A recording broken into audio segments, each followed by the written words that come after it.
Hello, ഇന്ന് നമ്മളെല്ലാവരും കൂടെ എൻ്റെ വീട്ടിലേക്ക് എറണാകുളത്തേക്ക് നമ്മളെല്ലാവരും കൂടെ പോവാണ്. നമ്മൾ ഫസ്റ്റ് ഒരു ബസ്സിൽ കയറി കഥയൊക്കെ പറഞ്ഞ് നമ്മൾ നേരെ റെയിൽവേ സ്റ്റേഷനിലെത്തി.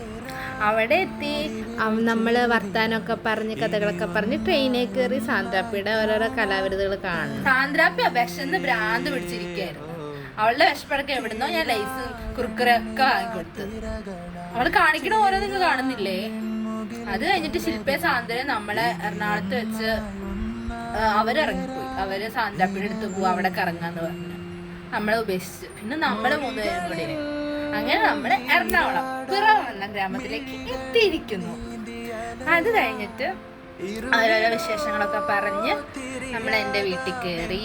അവിടെ ചെന്ന് പിന്നെ തലകുത്തി മറിഞ്ഞ് എൻ്റെ അനിയത്തിയൊക്കെ ആയിട്ട് കമ്പനി അടിച്ച് സൂപ്പറായിരുന്നു അന്നത്തെ നൈറ്റ്. കുറെ കഥകളൊക്കെ പറഞ്ഞിരുന്നു. പിന്നെ പിറ്റേ ദിവസം രാവിലെ ഞാൻ പറഞ്ഞു എൻ്റെ ഗ്രാമപ്രദേശമാണ്, അപ്പം കൃഷി ഇവിടുമാരും ഇങ്ങനത്തെ സ്ഥലങ്ങളൊന്നും കണ്ടിട്ടുണ്ടാവില്ല. പാടവും ഒക്കെ വൈബടിച്ച്. എൻ്റെ അന്നത്തെ ദിവസം ഡിസംബർ 21 എൻ്റെ അനിയത്തിയുടെ ബർത്ത്ഡേ ആയിരുന്നു. എല്ലാവരും കൂടെ അത് സെറ്റപ്പ് ആക്കി തന്നു. നമ്മള് കേക്ക് കട്ട് ചെയ്തു, അടിച്ചു പൊളിച്ചു, ഗിഫ്റ്റൊക്കെ കൊടുത്ത് സൂപ്പറായിരുന്നു. പിന്നെ ഡിസംബർ നമ്മുടെ ക്രിസ്മസ്, സാന്താക്ലോസ് ഇല്ലാതെ എന്ത് ക്രിസ്മസ് അല്ലേ. അത് കഴിഞ്ഞിട്ട് ചുമ്മാ എൻ്റെ അനിയത്തിനൊക്കെ അടിയും പിണക്കങ്ങളൊക്കെ ഉണ്ട് ഇവിടെ. അതാട്ടോ എൻ്റെ തൊട്ടില്, ഞാൻ ചെറുപ്പത്തിൽ കിടന്ന തൊട്ടില്. ഇത് മറ്റേ നെല്ലൊക്കെ നിറയ്ക്കണ എന്താ പത്താഴം. പിന്നെ നമ്മള് ക്രിസ്മസ് പുൽക്കൂട ഉണ്ടാക്കുക പിന്നത്തെ പരിപാടി. നമ്മള് കുറെ എന്തൊക്കെയൊക്കെയോ പരീക്ഷിച്ച് ഒക്കെ ചീറ്റിപ്പോയി. എന്നിട്ട് അവസാനം ഇങ്ങനെ ഒരു പുൽക്കൂട് നമ്മൾ ഉണ്ടാക്കി വെച്ചു. ഇത് എൻ്റെ അവിടെ ഉള്ള മിഷിമ്പര. പിന്നെ എൻ്റെ കുറെ കലാവിരുന്നുകള് നമ്മളെല്ലാരും കൂടെ പിന്നെ പറയണ്ടല്ലോ. പിന്നെ നൈറ്റ് നമ്മൾ ഇറങ്ങി, നമ്മൾ സിനിമയ്ക്ക് പോയി. പിറ്റേ ദിവസം ആൻസില വന്ന് പിന്നെയും കളറാക്കി സംഭവം. നമ്മള് പാടത്ത് പോയി. ആൻസിൽ അവിടെ ബാക്കൊക്കെ അവിടെ വീടും കുഞ്ഞു കുത്തി പാടത്ത്. അത് കഴിഞ്ഞിട്ട് പിന്നെ ഇവിടുമാരെ കൊണ്ട് വന്ന് പണി എടുപ്പിക്കണ്ടേ, ഓരോരോ പണിയൊക്കെ എടുപ്പിച്ച്. പിന്നെ ശില്പ സാന്ദ്ര നമ്മുടെ അങ്ങോട്ടും കൂടെ എത്തി. എന്നിട്ട് അവിടുന്ന് അവരെയും പൊക്കി നമ്മളെല്ലാരും കൂടെ രാത്രി ചില്ല് ചെയ്തോണ്ടിരിക്കുന്നു. പ്രാർത്ഥിക്കുന്ന സമയത്ത് അവള് കടന്നുമാരെ കിടന്ന് കാണിച്ചുകൊണ്ടിരിക്കണം. നോക്കി ശില്പ പറയുന്നുണ്ട് പ്രാർത്ഥിക്കുന്നത്. പിന്നെ നൈറ്റ് നമ്മള് ജസ്റ്റ് വൈൻ ഉണ്ടായിരുന്നു. ക്രിസ്മസിന് വൈൻ ഇല്ലാതെ പറ്റില്ലല്ലോ. വൈൻ കുപ്പി പൊട്ടിച്ച്. എന്റെ കാര്യം പറയണല്ലോ, ഞാൻ അത്യാവശ്യം പണിയൊക്കെ എടുക്കി. അതുകൊണ്ട് ഞാനും പശു നല്ല കൂട്ടാണ്. ഇങ്ങനെ കാണുമ്പോഴേ പശു കൂടി.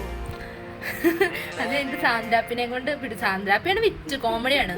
ഓരോരോ കാട്ടായങ്ങൾ കാണണം. അത് സഞ്ജു വന്ന് നമ്മുടെ മെയിൻ തരം സാന്ദ്രാപ്പിയുടെ അനിയത്തിയാണ് നമ്മുടെ സഞ്ജു. അവിടെ വന്ന് നമ്മുടെ മെത്ത് വെള്ളമൊക്കെ കോരി അവിടെ വന്ന് ഫുള്ള് കളറാക്കി കേട്ടോ, അടിപൊളിയായിരുന്നു. പിന്നെ സാന്ദ്രാപ്പിനെ വെള്ളത്തിൽ ഇട്ടിടാനായി നമ്മുടെ ഉദ്ദേശം. ഇതറിയില്ലല്ലോ. അങ്ങനെ പിന്നെ പാടത്തിറങ്ങണമെന്ന് സാന്ദ്രാപ്പിക്ക് ഭയങ്കര ആഗ്രഹം. സാന്ദ്രാപ്പിനെ പാടത്തിറക്കാൻ വേണ്ടി നമ്മൾ കുറെ എണ്ണ ഇത്ര വരച്ചു.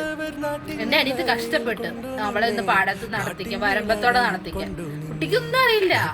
കുട്ടിക്ക് എന്നിട്ട് ചെളിവെള്ളത്തിൽ ചവിട്ടണം, ഇങ്ങനെ മണ്ണിൽ ചവിട്ടണം. ആള് സിറ്റി ഏരിയയിൽ ജീവിക്കുന്ന കുട്ടിയാട്ടോ. വലിയ അത് നോക്കി സന്തോഷം, നോക്കി ചെളിവെള്ളത്തിൽ ചവിട്ടിയിട്ട് സന്തോഷമാണ്. അവളെ പിന്നെ ഇങ്ങനെ ചാടിക്കിടക്കാൻ ഞങ്ങൾ പഠിപ്പിക്കുക. പാവം കുട്ടി ഒന്നും അറിയില്ല. അത് കഴിഞ്ഞിട്ട് സഞ്ജു ഓർമ്മയ്ക്ക് വേണ്ടി മറ്റേ നെൽക്കതിരൊക്കെ എടുത്ത് പറിച്ചുകൊണ്ടൊക്കെ പോയി. ഭാഗ്യം അവിടുത്തെ നാട്ടുകാരൊന്നും കണ്ടു തല്ലാത്തത്. പിന്നെ വെള്ളത്തിൽ ഉരുട്ടിയിടലായി.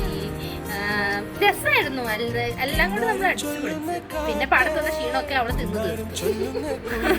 അത് കഴിഞ്ഞിട്ട് അടുത്ത ക്ഷീണം മറ്റേ നമ്മുടെ മലക്ക് കയറി, കൂരുമല. നല്ല ഒരു സൺസെറ്റ് ഒക്കെ കാണാൻ പറ്റിയ സ്ഥലമായിരുന്നു. സൂപ്പറായിരുന്നു. നമ്മള് വർത്തനൊക്കെ പറഞ്ഞ് 7 ഡിസ്ട്രിക്റ്റ് ഒരുമിച്ച് കാണാം അവിടെ നോക്കിയാൽ. നമ്മളവിടെ നിന്ന് ചില്ലടിച്ച് കുറെ ഫോട്ടോസൊക്കെ ഉണ്ട്. അടിപൊളി ഫോട്ടോസൊക്കെ എടുത്തു. ഒരു ഡാൻസ് കളിക്കണം നോക്കി, അത് ചീറ്റിപ്പോയി. പിന്നെ നമ്മുടെ പാനിപ്പൂരി ഞാൻ അവിടെ പറഞ്ഞ് പ്രാർത്ഥന കുടുംബം അവിടെ തിന്നണം. എനിക്കിഷ്ടമുള്ള പാനിപ്പൂരി എൻ്റെ മുന്നിൽ വെച്ച് തിന്നണം. എന്നിട്ട് പിറ്റേ ദിവസം ക്രിസ്മസ് ആണേ, നമ്മള് പിടിയും കോഴി ഉണ്ടാകും. സ്പെഷ്യലാണ് പിന്നീട്.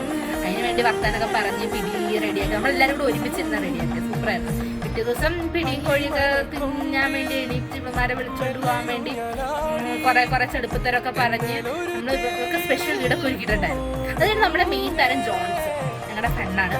ജോൺസ് വീട്ടിൽ വന്നു, അവൻ അടുത്ത വീട്. എന്നിട്ട് നമ്മൾ അരീക്കൽ വാട്ടർഫാൾസ് പോയി. പിന്നെ എൻ്റെ അമ്മ വീട്, എൻ്റെ അമ്മച്ചിയാണ്. കുറെ പട്ടിപ്രേമികളൊക്കെ കൂടുതലുള്ളതുകൊണ്ട് കുഴപ്പമില്ല. അവന്മാരൊക്കെ നന്നായിട്ട് എൻജോയ് ചെയ്തു. പിന്നെ അവിടെ നമ്മളൊരു അടിപൊളി സീനൊക്കെ എടുത്ത് നൈറ്റ് നമ്മൾ കളറാക്കി. പിറ്റേ ദിവസം ഇവര് പോവാണ്. അപ്പം ഫുൾ കളിയും ചിരിയും വർത്താനൊക്കെ ആയി. പിടിയും കോഴിയും പിന്നെ അപ്പവും ചിക്കൻ കറിയും ഒക്കെ എല്ലാം കഴിച്ച് വയറ് നിറച്ച് നമ്മളമാരെ പറഞ്ഞു വിട്ട്. അങ്ങനെ അതും കഴിഞ്ഞു. പിന്നെ സങ്കടമായി, കുറച്ച് വിഷമമായി പോയപ്പോ. അതുവരെ ഉണ്ടായിരുന്ന വീട് ഫുള്ള് ഉറങ്ങിയ പോലെ ആയിരുന്നു പോയപ്പോ ഇവളുമാര്.